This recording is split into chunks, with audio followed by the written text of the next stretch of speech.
Why are there so many spiritual paths that seem to contradict each other? If all traditions seek truth, why do their methods and philosophies often diverge so drastically? Welcome back to the channel.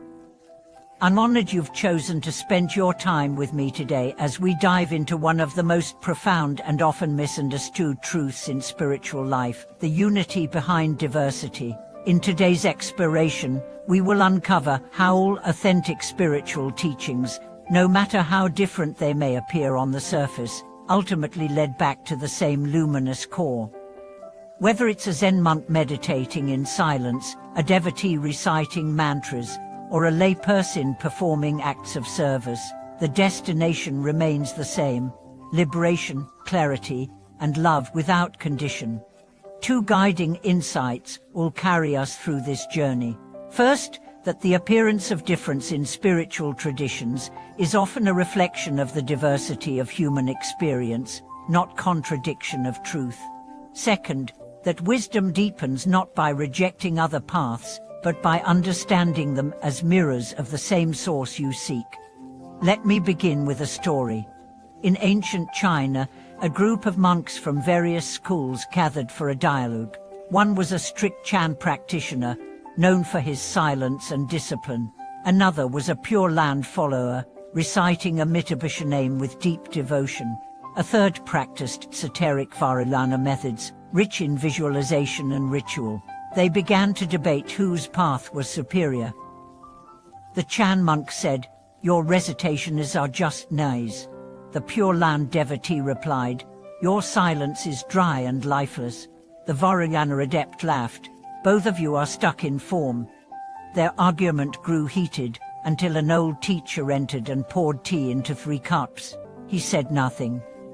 Then he poured the tea into a single bowl and drank. "When the tea meets the mouth," he said, "the differences dissolve." That is the essence of the Dharma. Not in the label, not in the form, but in the realization. Every tradition arises to meet a specific temperament, a particular cultural lens, and a historical moment. Some minds are sharp and analytical, Zen appeals to them. Others are devotional, Pure Land provides a direct heart path. Some seek embodiment and sacred energy, Varumala offers that. But all genuine paths, when practiced with sincerity, led to the same dissolution of ego, the same opening to compassion, and the same experience of unconditioned reality. Let me bring this into a modern example. Sarah, a yoga instructor from California, once visited the Theravada monastery in Sri Lanka. She was confused by the formality, the lack of music, the emphasis on vipassana. But when she sat in silence and watched her breath, she felt the same spacience as she had felt in her deepest yoga practice. Later, she joined a Tibetan chanting group, skeptical at first, yet, as the vibrations filled the room, tears welled up in her eyes. "It's all the same light," she wrote in her journal, "just different lamps." This is the awakening that happens when we stop clinging to form and start recognizing essence. There is a story in the Buddhist sutras about a blind man who touches an elephant. One grabs the tail and says, "The elephant is like a roll." Another touches the leg, "No, it's like a tree." A third feels the trunk and insists, "It's like a snake." They fight, each certain of their limited truth, but the elephant remains whole, untouched by their arguments. Spiritual teachings are like this. Each offers a part of the whole. If you only ever know one method, you may think it's the only way, but when your view expands, you see the beauty in diversity, not as a threat, but as confirmation of truth's vastness. Here's another example. A man named Tenzin grew up in a conservative monastery where he was taught that visualization was delusion, that only mindfulness mattered. He practiced well, but judgment silently followed him. Years later, he met a woman who practiced deity yoga. At first, he dismissed her, but her kindness, her presence, her grounded wisdom couldn't be denied. One day, during a retreat, she said, "Tenzin, your awareness and my visualization are not enemies. They're dancing toward the same freedom.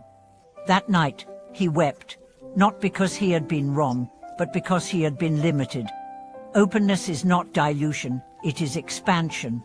In modern spirituality, we often fall into spiritual consumerism, jumping from method to method without depth. But this is not what honoring multiple paths means. To honor all paths is not to be scattered.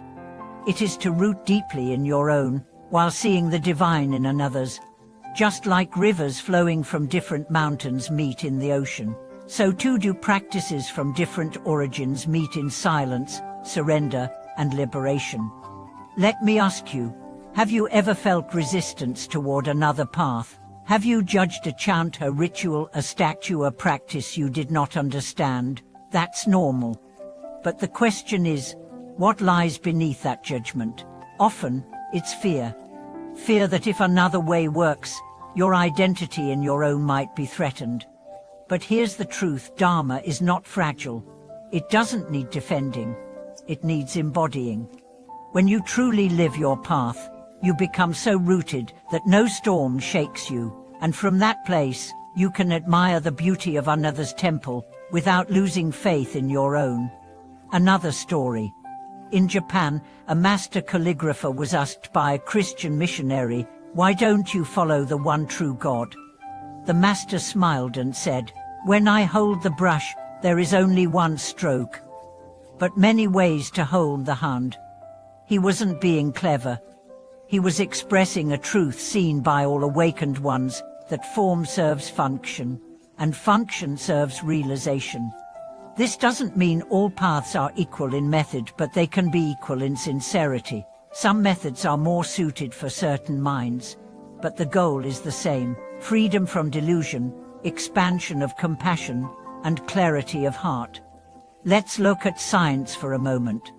Studies show that different spiritual practices, chanting, meditation, prayer, activate similar brain regions associated with emotional regulation, compassion, and transcendence. The language differs, the ritual differs, but the transformation overlaps. So what does this mean for you? First, dive deep into your own practice. Don't dilute it chasing novelty, but keep your heart open. When you meet someone on a different path, don't argue. Ask, listen, learn. Their journey may carry a key you didn't know you needed. Second, when you feel doubt, return to experience. Theory can divide, but experience unites. Sit in silence, listen to the breath, chant, serve, and let the results speak for themselves. Finally, remember this: truth is vast, larger than doctrine, wider than philosophy, and more intimate than language. You don't have to choose between Zen and Pure Land, silence and sound, ritual and formlessness. You only need to choose sincerity.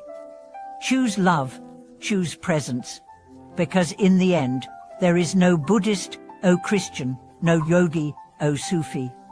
There is only awareness, awakening to itself through countless names, faces, and prayers. Thank you for watching this video. If this message opened something in you, sit with it. Reflect on where you've judged and where you've been judged. Let your path be strong but not rigid. And if this video brought clarity, share your thoughts below, subscribe for more, and like the video to spread unity in a divided world.